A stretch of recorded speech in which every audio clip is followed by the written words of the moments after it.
మనకు ఆరాధన కొరకై యోహాను సువార్త 10వ అధ్యాయం. యోహాను సువార్త 10వ అధ్యాయము 11వ వచనం అందరం కలిసి చదువుకుందాం. యోహాను సువార్త 10వ అధ్యాయము 11వ వచనం కలిసి అందరం చదువుకుందాం. నేను గొర్రెలకు మంచి కాపరిని, మంచి కాపరి గొర్రెల కొరకు తన ప్రాణం పెట్టెను. ప్రార్థన చేసుకుందాం.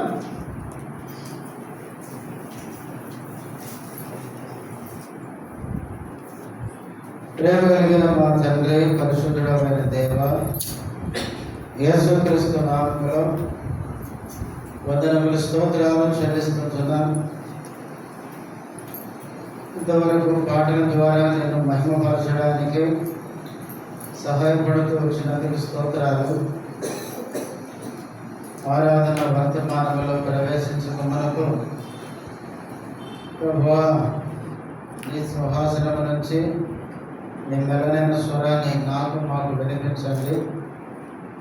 ఆత్మతో సత్యముతో నిన్ను ఆరాధించడానికి మమ్మల్ని సిద్ధపరచమని ప్రార్థన చేసుకుంటున్నా. నిలబడిన దాసుడు బలహీనుడు శిరోచాలను మరుగుపరచండి. నీ నామ మహిమార్థమే నీ దాసును వాడుకోనండి. దేవా, చేరవలసిన బిడ్డలకే స్తోత్రాలు. ఇంకా రావలసిన వారిని నడిపించమని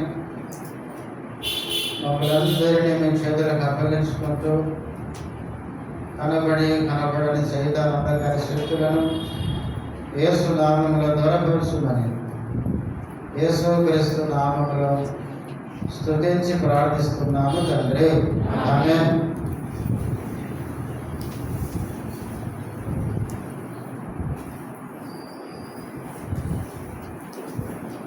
దేవుని ప్రజలమైన మనము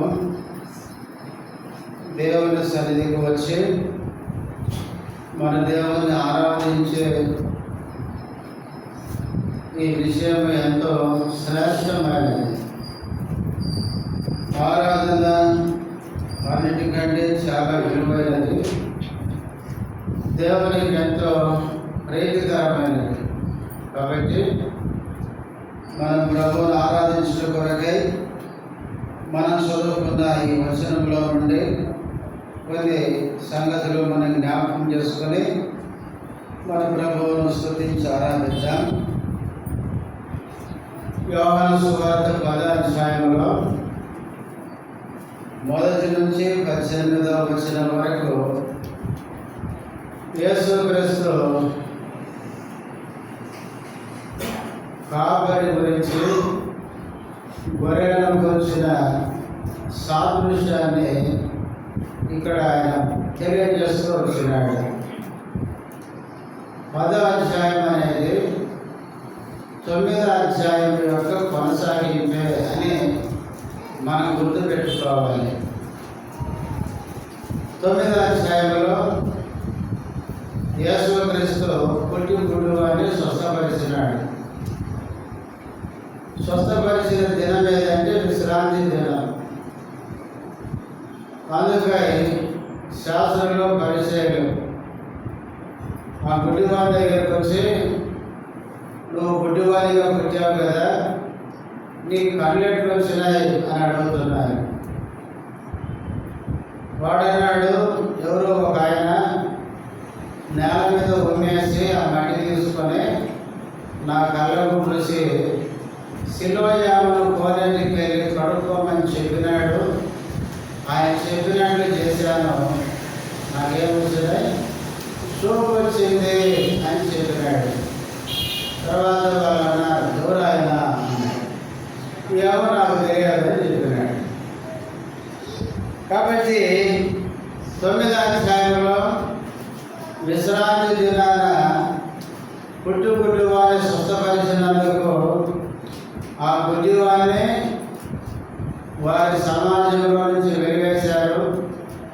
తర్వాత యేసుక్రీస్తు స్వస్థపరిచినందుకు యేసు మీద కూడా కక్ష కట్టారు.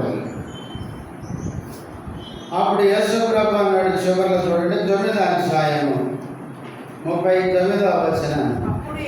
అప్పుడు యేసు చూడని వారు చూడవలెను, చూచువారు గుడ్డివారు కావలెను అను తీర్పు నిమిత్తము నేను ఈ లోకమునకు వచ్చితినని చెప్పాను. యేసుక్రీస్తు పరిచయులతో మాట్లాడుతూ ఆయన ఏమన్నాడంటే, చూడని వారి చూడవలెను, చూచువారు ఏం కావాలి, గుడ్డివారు కావలెను అని చెప్పినాడు. ఈ మాట ఎవరి గురించి చెప్పాడు? 40వ వచనం. ఆయన యొద్దనున్న పరిచయులలో కొందరు ఈ మాట విని మేము గుడ్డివారమా అని అడిగిరి. అంటే వాళ్ళకి అర్థమైపోయింది, మేము గుడ్డివారమా అని అడుగుతున్నారు. ఆయన గుడ్డితనాల గురించి మాట్లాడితే చూడని వాళ్ళు చూడాలి, చూసేవారు ఏం కావాలి, గుడ్డివారు కావాలి అని యేసు ప్రభు 39వ వచనంలో మాట్లాడినప్పుడు 4వ వచనంలో పరిచయులు యేసు ప్రభు అడుగుతున్నారు ఏమని, మేము ఎవరము గుడ్డివారమా అంటే వాళ్ళకి అర్థమైంది, మమ్మల్ని ఆయన గుడ్డోడు అంటున్నాడు అని. అప్పుడు యేసు ప్రభు అన్నాడు కింద, అందుకు యేసు, మీరు గుడ్డివారైతే మీకు పాపము లేకపోవును కానీ చూచుచున్నామని మీరు ఇప్పుడు చెప్పుకొనుచున్నారు కనుక మీ పాపము నిలిచి ఉన్నదని చెప్పాను. చివరి వచ్చినప్పుడు యేసు ప్రభు ఏం చెప్పాడంటే, మీరు గుడ్డివారైతే మీకేముండదు, పాపము లేకపోవును. ఎందుకంటే గుడ్డివారి కనులు తెరవడానికి యేసు ప్రభు లోకానికి వచ్చినాడు. నిజంగా మేము గుడ్డాలని మీరు అనుకుంటే నేను మిమ్మల్ని బాగు చేస్తాను, మీ పాపకు గుడ్డితనాన్ని నుంచి విడదీస్తాను, పాపము లేకుండా పోతుంది. కానీ మీరేమనుకుంటున్నారు, మేము బాగా చూస్తున్నాం అనుకుంటున్నారు. అందుకే మీరు ఎక్కడున్నారు, పాపములో ఉన్నారు, అంటే ఇంకా ఆత్మీయమైన గుడ్డితనంలో ఉన్నారు అని యేసు ప్రభు చెప్పినాడు. కాబట్టి యేసు ప్రభు కాలంలో పరిచయులు, శాస్త్రులు, ఈ మత నాయకులు ఏమనుకుంటారంటే, మేము అందరికీ గురువులము, అందరికీ మేము బోధకులము, అందరికీ మేము కాపరులము, మేము చెప్పినట్లు అందరూ నడుచుకోవాలి అని చెబుతూ వీళ్ళే గుడిదాములు ఉన్నారు. అందుకే యేసు ప్రభు అన్నాడు, ఏమన్నాడు, గుడ్డివాడు గుడ్డివానికి త్రావ చూపిన ఎడలి ఇద్దరు ఎడబడతారు, గుంటలో పడుతురు కదా అన్నాడు. కనుకనే యేసు ప్రభు కాలంలో ఈ శాస్త్రులు, పరిచయులు వీళ్ళందరూ ఎవరైతే అందరికీ మేము బోధకులము, కాపరులము, దారి చూపించే వాళ్ళం అనుకుంటూ వీళ్ళు ఎక్కడున్నారంటే ఆత్మీయమైన గుడ్డితనంలో ఉన్నారు. అందుకనే ఇప్పుడు 9వ అధ్యాయంలో ఆ విషయాలు చెప్పి 10వ అధ్యాయం మొదటి 18 వచనాల్లో కాపరి గురించి, గొర్రెల గురించి చెప్పినాడు. ముఖ్యంగా ఏమన్నాడంటే యేసు ప్రభు దొంగ కాపరుల గురించి చెప్పినాడు. నేను గొర్రెలకు మంచి కాపరిని చెప్పినాడు. 11వ వచనం మనం చదువుకున్నాం, నేను గొర్రెలకు మంచి కాపరి. ఎందుకన్నాడంటే చెడ్డ కాపరులు కూడా ఉన్నారని. చూడండి, మొదటి వచనం చదవండి. గొర్రెల దొడ్డిలో ద్వారమున ప్రవేశింపక వేరొక మార్గమున ఎక్కువాడు దొంగయు దోచుకునివాడునై ఉన్నాడు. గొర్రెల దొడ్డిలో ద్వారమున ప్రవేశింపక, దొడ్డిదారుని వచ్చేవాడు ఎవరంటే దొంగ కాపరి.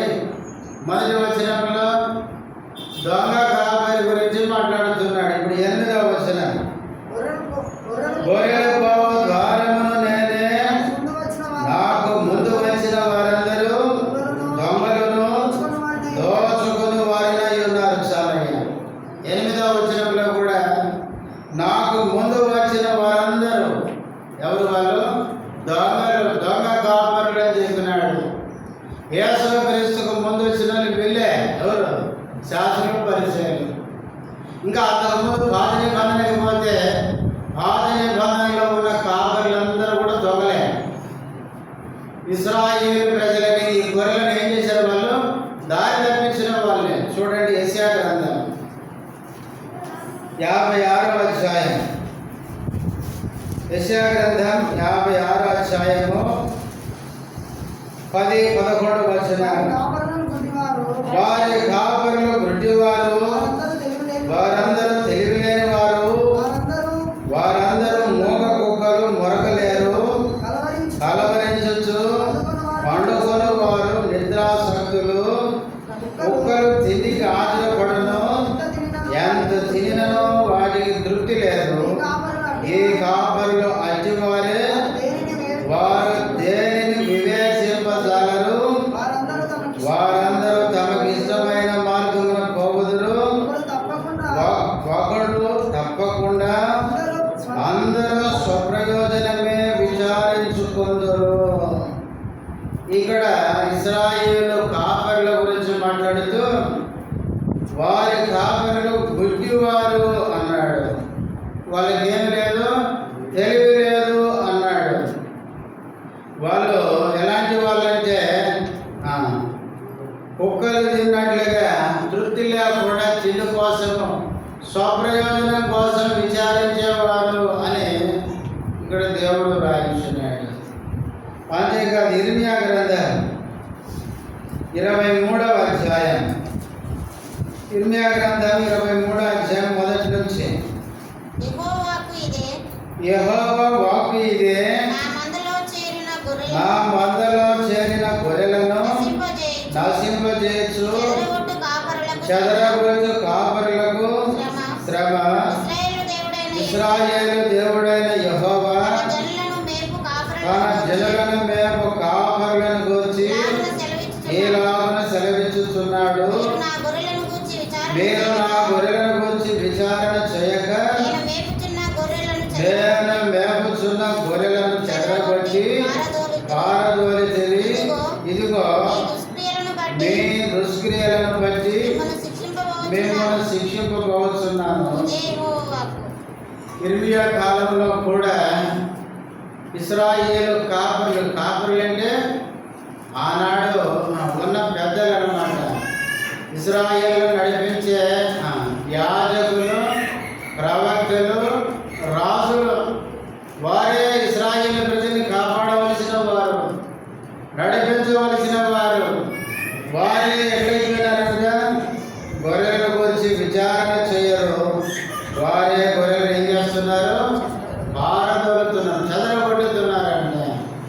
అందుకే పాత నిబంధన కాలంలో ఉన్న ఇశ్రాయేలు ప్రజలను నడిపించాల్సిన ఈ కాపరులుగా ఉండాల్సిన వీరు వారే గొర్రెల విషయమే విచారించకుండా వాటిని నష్టపరుస్తూ వచ్చినారు. యెహెజ్కేలు గ్రంథం 34వ అధ్యాయం మొదటి నుంచి చదవండి. మరియు యెహోవా వాక్కు నాకు ప్రత్యక్షమై ఎలాగ సెలవిచ్చెను, నరపుత్రుడా, ఇశ్రాయేళ్ల కాపరులను గూర్చి ఈ మాట ప్రవచింపుము. ఆ కాపరులతో ఇట్లనము, ప్రభువు యెహోవా సెలవిచ్చినదేమనగా, తమ కడుపు నింపుకొని ఇశ్రాయేలు కాపరులకు శ్రమ. కాపరులు గొర్రెలను మేపవలెను కదా, మీరు క్రొవ్విన గొర్రెలను వధించి ప్రభువును తిని బొచ్చును కప్పుకొందురు కానీ. కాపులు ఎట్లా తయారైపోయినారంటే పాత నిబంధన కాలంలో గొర్రెలను వచ్చి వాళ్ళు విచారించి వాటి క్షేమాన్ని కోరాల్సిన వాళ్ళే ఏం చేస్తున్నారంటే 2వ వచనం చివరిలో అంటాడు, కాపరులు గొర్రెలను మేపవలెను కదా, వాటిని కాయవలెను కదా, వాటి గురించి విచారించాలి కదా. అయితే వాళ్ళు ఏం చేస్తున్నారు? వాటిని చంపంట ప్రభువును వాళ్ళు కొవ్వును తిని బొచ్చును కప్పుకుంటున్నారంట. అంతేకాదు 3వ వచనం చివరిలో గొర్రెలను మేపాల్సిన కాపరులు గొర్రెలను మేపరంట. తర్వాత 4వ వచనం బలహీనమైన వాటిని మీరు బలపరచరు, రోగము గల వాటిని స్వస్థపరచరు, గాయపడిన వాటిని కట్టరు, తోలివేసిన వాటిని మరలా తోలుకొని రారు, తప్పిపోయిన వాటిని వెదకరు. అది మాత్రమే కాక మీరు కఠిన మనస్కులై బలత్కారంతో వాటిని ఏలుదురు. కఠినంగా బలత్కారంగా వాటిని ఏలుతారు. ఇట్లా కాపరులు పాత నిబంధన కాలంలో కూడా చెడిపోయినారు. అందుకే యేసు ప్రభు యోహాను సువార్త 10వ అధ్యాయంలో 8వ వచనంలో ఆ మాట చెప్పినాడు. పాత నిబంధన కాలంలో ఉన్న కాపరులు చెడిపోయినారు. యేసు కాలంలో ఉన్న శాస్త్రుల పరిచయం కూడా వాళ్ళు కూడా చెడిపోయినారు. అందుకనే నాకు ముందు వచ్చిన కాపరులందరూ కూడా దొంగలు, దోచుకునేవారు అన్నాడు. యోహాను సువార్త 10వ అధ్యాయం 10వ వచనం. దొంగతనమును హత్యను నాశనము చేయుటకు వచ్చును కానీ చాలు ఈ దొంగ కాపరులు వచ్చే దేనికంటే దొంగిలించడానికి, నాశనం చేయడానికి, హత్య చేయడానికే వస్తారంట. 9వ అధ్యాయంలో గుడ్డని బాగు చేస్తే గొర్రెల విషయమై మంచి ఆలోచన కలిగిన ఈ పరిచయులైతే యేసుక్రీస్తు మంచి కాపరి అని మెచ్చుకోవాలన్నా, ఆయన మీద క్రోధం పెట్టుకోవాలన్నా చూడండి. అందుకే యేసు ప్రభు కఠినంగా ఇక్కడ మాట్లాడినాడు. నాకు ముందు వచ్చిన మీరందరూ కూడా దొంగ కాపరులు వీళ్ళంతా అని కఠినంగా మాట్లాడినాడు. ఆనాడు దొంగ కాపరులు ఉన్నారు, ఈరోజు కూడా ఉన్నారు. ఈ రోజుల్లో ఇంకా ఎక్కువైపోయినారు. యేసు పేరు చెప్పుకొని ప్రజల్ని మోసం చేసేవాళ్ళు, గొర్రె లాంటి విశ్వాసుల్ని అమాయకంగా మోసం చేసేవాళ్ళు. ఒక చోట ఉంది, కాపరి అంటే ఆ గొర్రె చంపుకొని తిని గొర్రె చర్మమే కప్పుకుంటాడు. ఈ దొంగ కాపరి తయారైపోయినారు.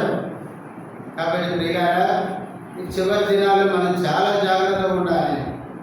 గొర్రెలా కనపడిన ప్రతి వాడు గొర్రెల కాపరి కాదు, గుర్తుపెట్టుకోండి. వాడు లోపల ఉంటాడంటే క్రూరమైన తోడేలాగా స్వభావం ఉంటుందని యేసు ప్రభు చెప్తున్నాడు. ఇక్కడ యేసు ప్రభు దొంగ కాపరుల గురించి మాట్లాడుతూ అప్పుడు 11వ వచనంలో తన గురించి చెప్పుకుంటూ యేసు ప్రభు ఆయన గురించి చెప్పుకుంటూ ఈ మాట చెప్పినాడు. ఇప్పుడు చదవండి. నేను గొర్రెలకు మంచి కాపరిని. మంచి కాపరి గొర్రెల కొరకు ఏం చేస్తాడు? తన ప్రాణము పెట్టును. వాళ్ళందరూ దొంగ కాపరులు అని చెప్పి ఇప్పుడు ఈయన ఎట్లాంటి కాపరి చెప్పుకుంటున్నాడు. నేను గొర్రెలకు మంచి కాపరిని. యేసు ప్రభు ఎవరంటే మంచి కాపరి. ఎందుకంటే మంచి కాపరి అంటే గొర్రెలను ఏం చేశాడంటే ప్రేమించినాడు. గొర్రెల కోసం ఏం చేశాడు? ప్రాణం పెంచినాడు.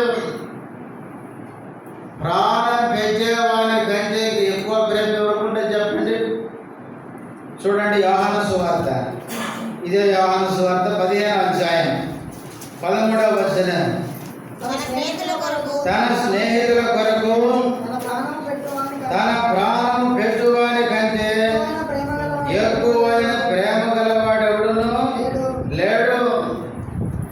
అంటే యేసుక్రీస్తు కంటే మన మీద ఎక్కువ ప్రేమ చూపించే వారు ఇంకెవరు ఈ లోకంలో లేరు. గుర్తుపెట్టుకోండి.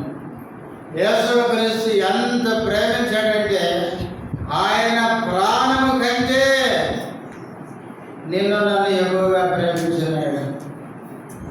బైబిల్లో ఉంది, యోగుతో దేవుడు మాట్లాడుతూ యోగు గురించి అంటాడు, ఒకడు ప్రాణం కాపాడుకోవడానికంట వాని సర్వం ఖర్చు పెట్టుకుంటాడంట కదా, యోగ గ్రంథంలో ఉంది. కాబట్టి అందుకే ఆయన ప్రాణాన్ని ముట్టొద్దని సాధారణకి హెచ్చరిక చేసినాడు. కాబట్టి ప్రియులారా, మానవుడి ప్రాణం అనేది చాలా విలువైంది. ఎంత విలువైంది. కాబట్టి యేసుక్రీస్తు ఆయన ప్రాణము కంటే నన్ను ఎక్కువగా ప్రేమించినాడు. తన స్నేహితుని కొరకు ప్రాణం పెట్టేవాని కంటే ఎక్కువైన ప్రేమ ఎవరు చూపిస్తారు చెప్పండి. రోమపత్రిక 5వ అధ్యాయం 7వ వచనం. నీతిమంతుని కొరకు సైతము ఒకడు చనిపోవట అరుదు. మంచివాని కొరకు ఎవడైనా ఒకవేళ చనిపోవ తెగింపవచ్చును. చూసారా, నీతిమంతుని కొరకు సైతం ఒకడు ఏం కాడంట, చనిపోవట అరుదంట. అది కష్టం. ఒక నీతిమంతుని కోసమే ఒక వ్యక్తి చనిపోవడానికి ఇష్టపడకపోతే దుష్టులము దుర్మార్గులము మనలో ఎక్కడ చూసినా ఏ మంచితనం లేదు. ఇట్లాంటి మనల్ని ప్రేమించి మన కోసం ఆయన ప్రాణం పెట్టాడంటే ఆ ప్రేమ ఎంత గొప్పదో ఆలోచించండి. అందుకని యేసుప్రభు ఆ మాట చెప్పినాడు, నేను గొర్రెలకు ఎవరినంటే మంచి కాపరి ఆయన గొర్రెల కొరకు అంటే గొర్రెలాంటి మన కొరకు ఏం పెట్టాడు, ఆయన ప్రాణం పెట్టాడు. ఎట్లా పెట్టాడు? యోహాను సువార్త 10వ అధ్యాయం 18వ వచనం. ఎవడునో నా ప్రాణం తీసుకొనడు. ఎట్లా పెట్టాడు అంట, నా అంతట నేనే దాన్ని పెట్టుచున్నాను, దాన్ని పెట్టుటకు నాకు అధికారము కలదు, దాన్ని తిరిగి తీసుకున్నటకు నాకు అధికారము కలదు. నా తండ్రి వలన ఈ ఆజ్ఞ పొందినను, ఎవడనో నా ప్రాణము తీసుకొనడు అని ఏమన్నాడు, నా అంతట నేనే నా ప్రాణం పెట్టుచున్నాను. గొర్రెలమైన మన కొరకు ఆయన ప్రాణం ఏదో బలవంతంగా పెట్టింది కాదు, ఆయన అంతటా ఆయనే ఇష్టపూర్వకంగా మన కొరకు ఆయన ప్రాణాన్ని అర్పించుకున్నాడు. కొట్టేవారికి రేపునిచ్చాడు, పెరిగేవారికి చెంపలు అప్పగించాడు, ఉమ్మి వేసేవారికి ముఖం విప్పుకోలేదు. ఆయన పిడుగుద్దులు తిన్నాడు, ఆయన చేతుల్లో మేకలు కొడుతుంటే చేతులు అప్పగించినాడు. ఆయన దేహానికి ఇష్టపూర్తిగా బలవంతంగా కాదు.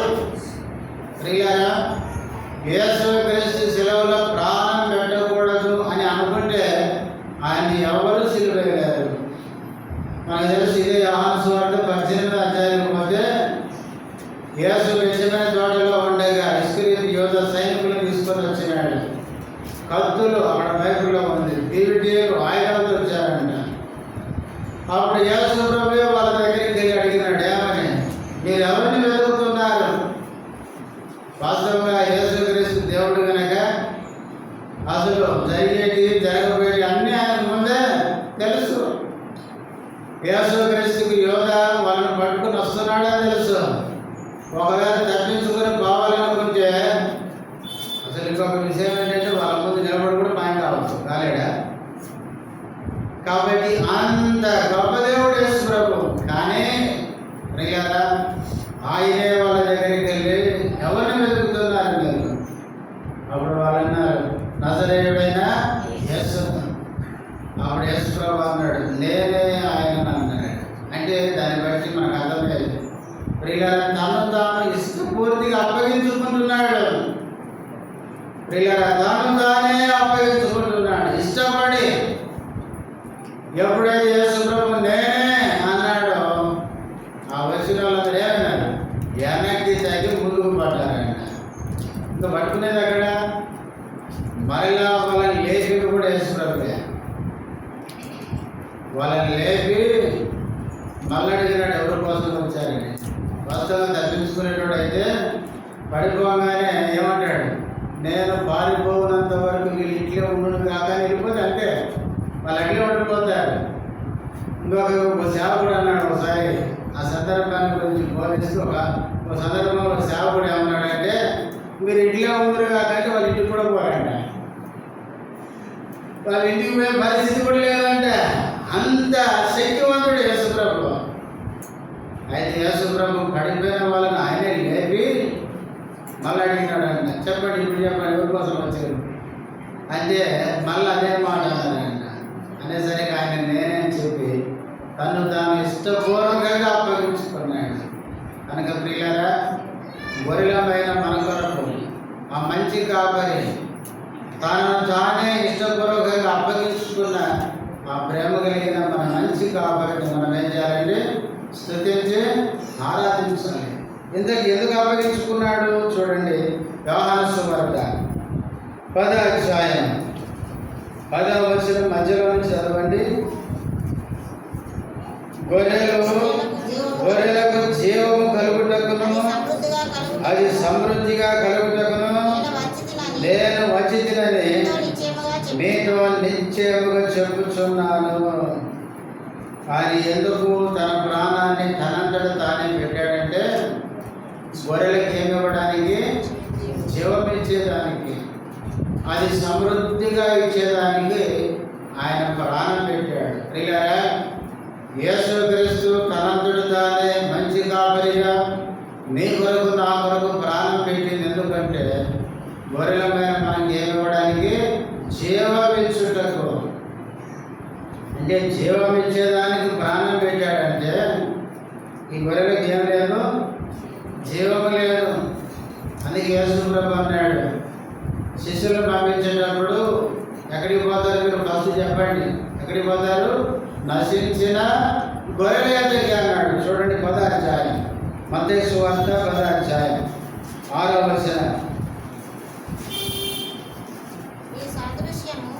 మత్తయి సువార్త 10వ అధ్యాయం 6వ వచనం. ఇశ్రాయేలు వంశంలో నశించిన గొర్రెల యొద్దకి శిష్యులు పంపించేటప్పుడు ఎక్కడికి పోమన్నాడు? నశించిన గొర్రెల యొద్దకి. 15వ అధ్యాయం ఇదే మత్తయి సువార్త 15వ అధ్యాయం 24వ వచనం.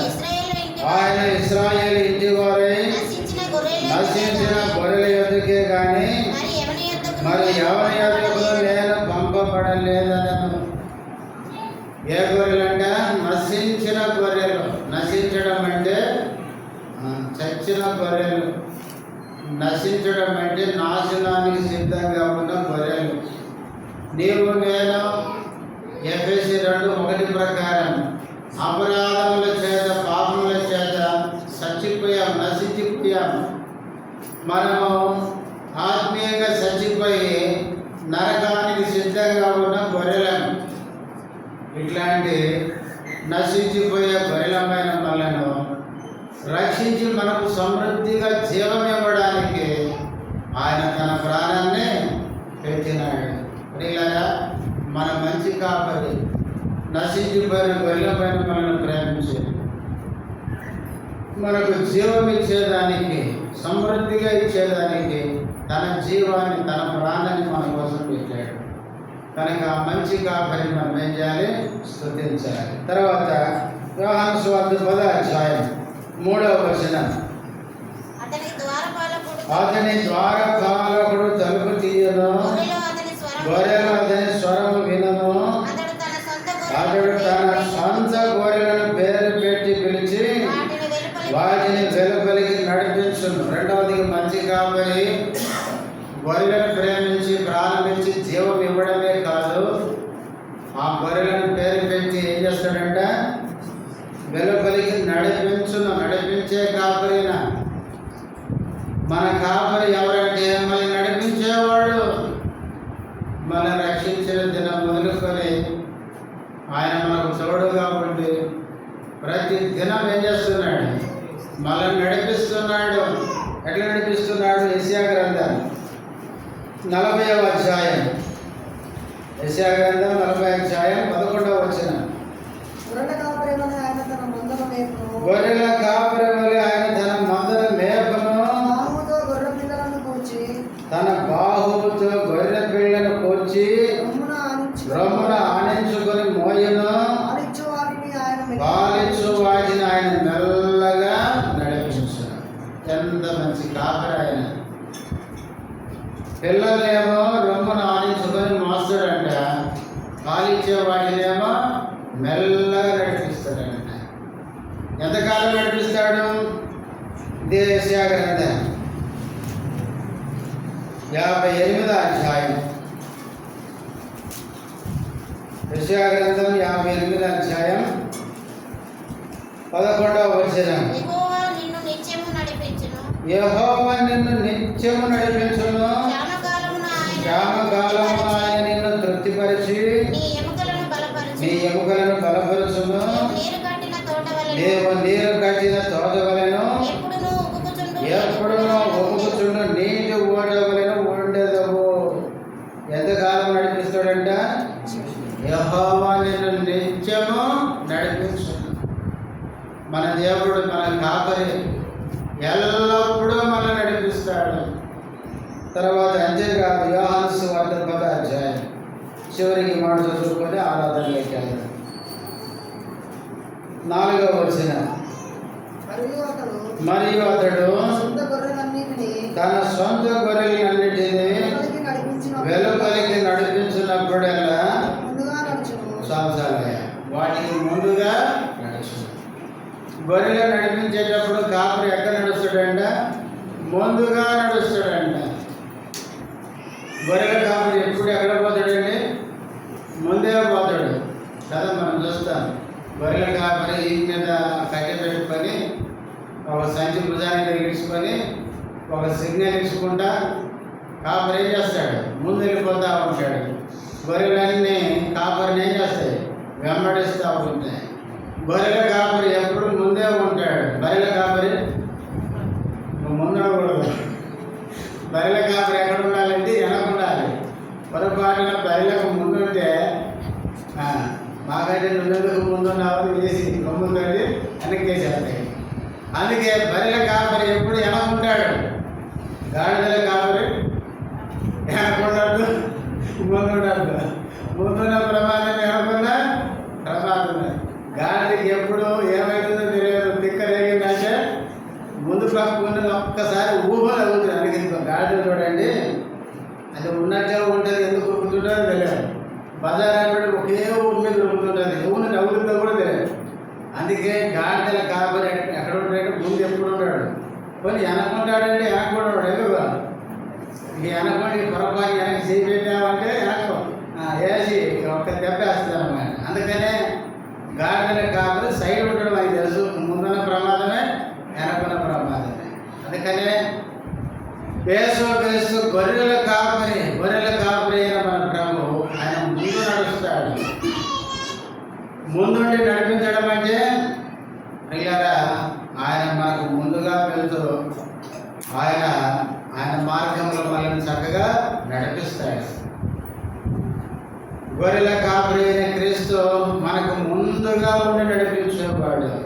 ఇశ్రాయేలు ప్రజలను చూడండి, ఐగుప్తు నుంచి విడిపించిన తర్వాత ఎక్కడున్నాడంటే మేఘములు ముందు. చూడండి నిర్గమకాండం 13వ అధ్యాయం 21వ వచనం. వారు పగలు రాత్రి ప్రయాణం చేయనట్లు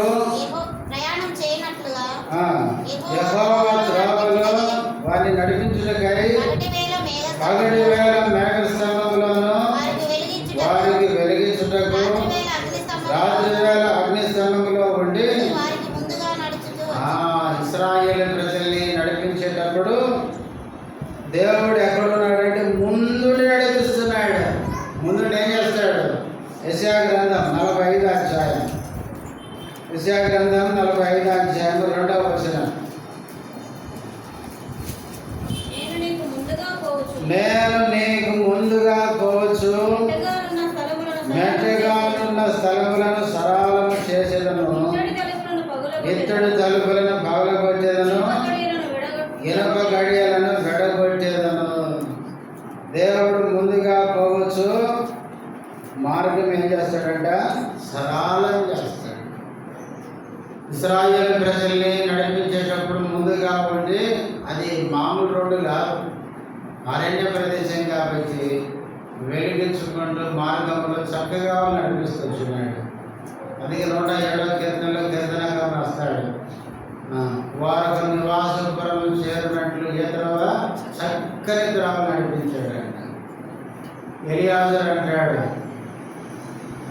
తీసుకురావడానికి వెళ్ళినప్పుడు అబ్రహాము చేత ఏమంటాడు, దేవుడు నన్ను ఏం చేశాడు, ఏమంటాడు అక్కడ ఒక మంచి మాట అంటాడు 24వ ఆదికాండంలో ఏ త్రోవలు అంటాడు ఆయన, సరైన మార్గంలో. చాలు ఎందుకని గుర్తు చేస్తున్నా అంతే.